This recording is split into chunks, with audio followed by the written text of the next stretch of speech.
Pembangunan bisa seiring sejalan, tidak lagi terjadi perkotaan mengalami kemajuan dan pemajuan, pedesaan mengalami degradasi, kemiskinan dan pemiskinan. Yang pertama, kalau kerjasama teknis seperti transportasi publik itu kan relatif yang mudah ya, tidak ada problem apapun kita bekerja sama, mobilisasi masyarakat di sekitar Bogor, Depok, Bekasi, Kabupaten Bekasi akan memudahkan mereka dalam mengakses transportasi dan berbiaya murah menuju tempat kerja, dan itu harus terus ditingkatkan.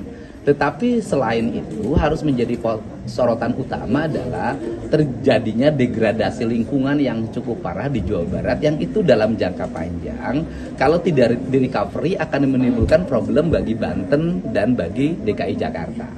Saya memberikan contoh misalnya, kebutuhan air bersih di DKI Jakarta itu kan 70%, mungkin sebentar lagi 100% bersumber dari Jatiluhur.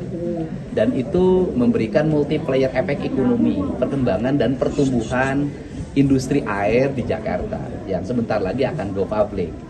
Nah, sumber air bersihnya itu kan berasal dari Gunung Wayang dan Gunung Windu di Kabupaten Bandung yang hari ini mengalami degradasi akibat perubahan perilaku masyarakatnya dari mereka menjadi petani perkebunan berubah menjadi petani sayur.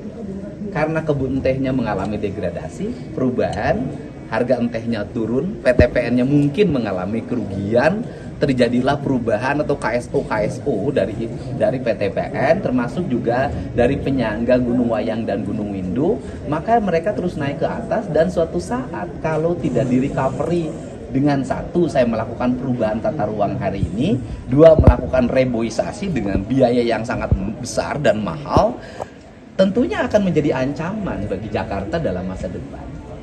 Ancamannya bukan hanya krisis air bersih, krisis energi, karena kebutuhan antara Tarum Timur, Tarum Barat akan terdegradasi, sehingga ketahanan pangan kita akan mengalami penurunan. Sehingga saya sih melihat bahwa kerjasama ini bukan hanya aspek formal, tetapi secara substansial perkembangan pertumbuhan ekonomi di tempat lain juga harus seimbang dengan recovery lingkungan yang terjadi karena pertumbuhan ekonomi itu. Kemudian saya menyoroti lagi kasus Parung Panjang. Parung Panjang itu kan sebuah areal yang rakyatnya hari ini kena ispa. Kemudian jalannya mengalami kerusakan. Baru tahun ini pemerintah provinsinya turun tangan menangani. Kalau dibuat jalan bermutu itu memerlukan 1,2 triliun.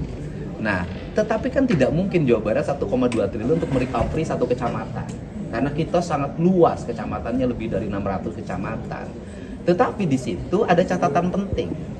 Pada satu sisi, masyarakatnya mengalami degradasi lingkungan, sisi lain tumbuh kelas-kelas baru, kota-kota baru di sekitar Jawa Barat. Tumbuh perhotelan, properti.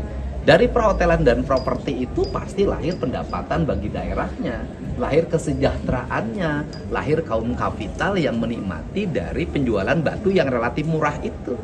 Ini kan sesuatu yang harus segera dibicarakan dan dibahas secara bersama-sama, sehingga pembangunan bisa seiring sejalan, tidak lagi terjadi perkotaan mengalami kemajuan dan pemajuan, pedesaan mengalami degradasi, kemiskinan dan pemiskinan. Nah, ini catatan-catatan penting dalam forum ini yang saya sampaikan.